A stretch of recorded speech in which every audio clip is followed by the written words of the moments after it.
The Second World War was over, and a new kind of darkness was rising in the American desert. This darkness wasn't built on sweat and honest labor. It was built on gambling and blood. This was Las Vegas, the mob's greatest investment.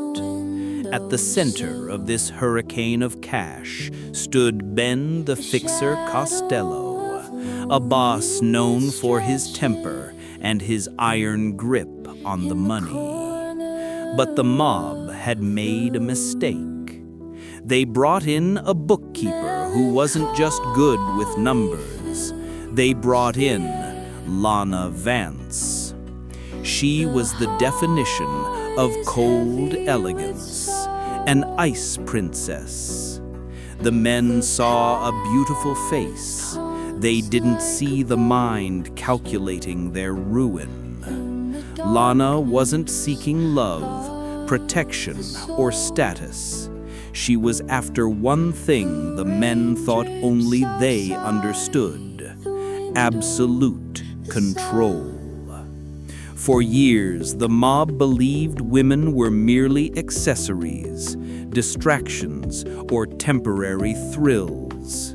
They built their empire on violence and intimidation, failing to notice the weakest link in their chain was financial. Lana saw the entire structure, the pipelines of cash flowing from New York and Chicago into the fragile desert foundation. She didn't want a piece of the pie. She wanted the recipe, and she planned to steal the entire kitchen. Lana's infiltration was subtle. She was hired as an executive assistant to Costello, giving her immediate, unfiltered access to the numbers. The complex, hidden ledgers of the Flamingo casino, a place designed to clean vast sums of dirty money. Costello trusted her because she was quiet, beautiful, and utterly devoid of fear when facing his brutal associates. He believed her ambition ended at a fur coat and a better penthouse. The mob's system was simple: funnel the cash through a maze of shell corporations and skim the top before it hit the tax returns. It was perfect for crime, but disastrously vulnerable to intelligence. Lana spent months mapping the pipelines, identifying the ghosts in the ledger, the bank accounts that existed only on paper, used for depositing false profits. She learned the timing, the accounts, and the names of the few accountants in New York and Miami who actually signed off on the phantom transfers. Costello was too busy managing muscle and politics. He left the details to the ice princess he thought he controlled. The opportunity arose with a huge construction cost overrun at the Flamingo. The bosses in New York, getting nervous, demanded meticulous reports. Costello, distracted and panicking, leaned heavily on Lana to manage the paperwork and communicate with the commission. This was her moment. She wasn't just managing the books, she was rewriting the financial truth. Lana created a new layer of ghost companies, her own, with every phantom deposit meant for the mob's untouchable reserve. Lana diverted a percentage into accounts only she controlled in Switzerland and Central America. It was slow, surgical, and impossible to detect without an expert audit.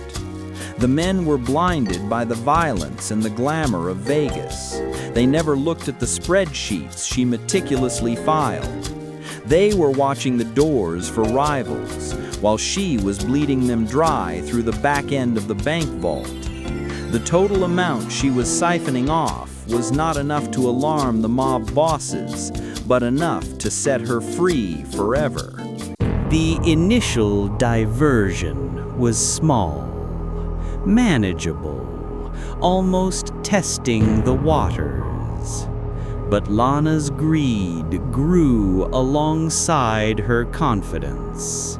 She started diverting larger sums, earmarked for the mob's enforcement and political leverage. This is where her plot became fatal for her boss, Costello. The money designated for bribes and payoffs simply wasn't reaching its targets, creating gaps and exposing the mob's operations. Costello, still blind, assumed his own men were stealing.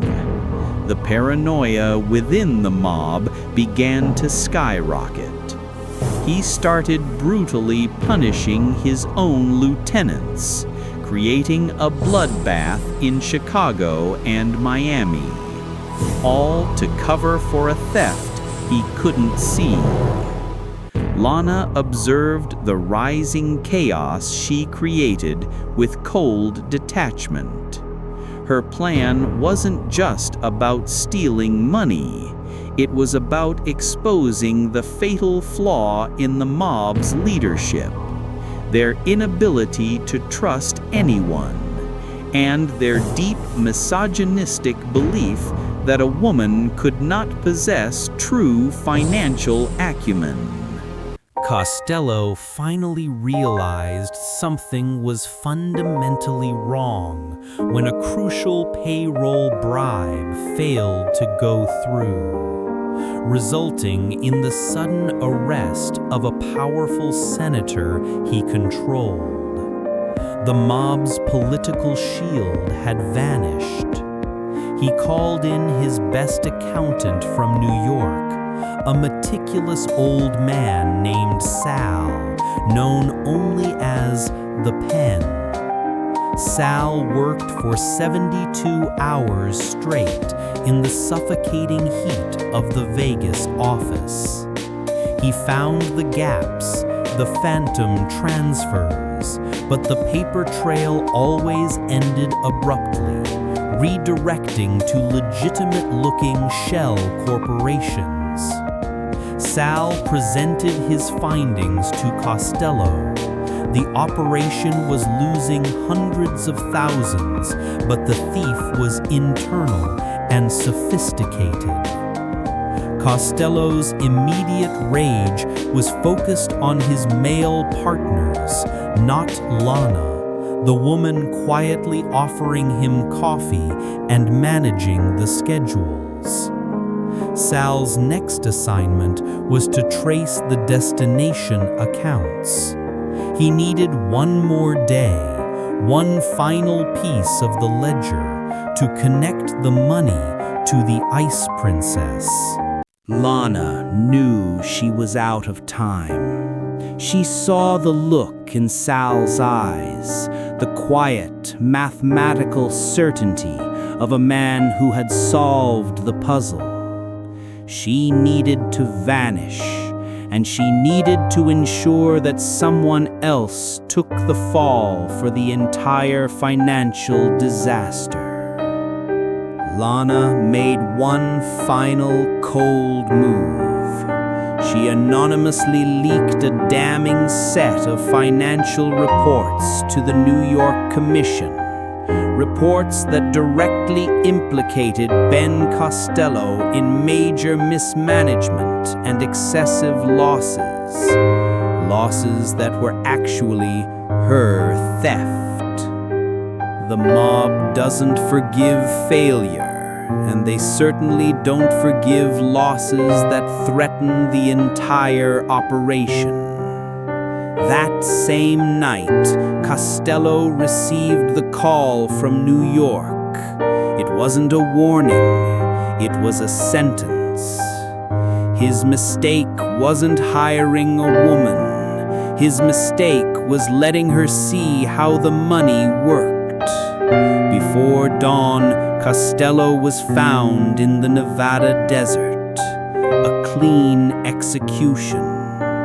The mob had cut their losses and, unaware of Lana, moved on to appoint a new boss. Lana Vance was gone. She watched the news reports of Costello's death from a beachfront villa in South America. She hadn't left a single trace of her involvement, the ultimate escape. She was now wealthy beyond measure, having accomplished what no man dared to attempt, robbing the American mafia of millions and walking away. But the mob is an organism, not a single boss. They eventually found Sal, the pen. Under extreme duress, he finally revealed the pattern of the sophisticated internal theft. The bosses in New York realized they had been played, not by a rival gang, but by an administrative assistant. This was the ultimate shame. They would hunt Lana Vance for the rest of her life, not just for the money, but for the unforgivable sin of exposing their weakness. Lana was free, but she would forever live with the silence of her perfect crime, constantly looking over her shoulder. Her story is a dark lesson. Power in the underworld is often held not by the strongest, but by the one who is best at being invisible.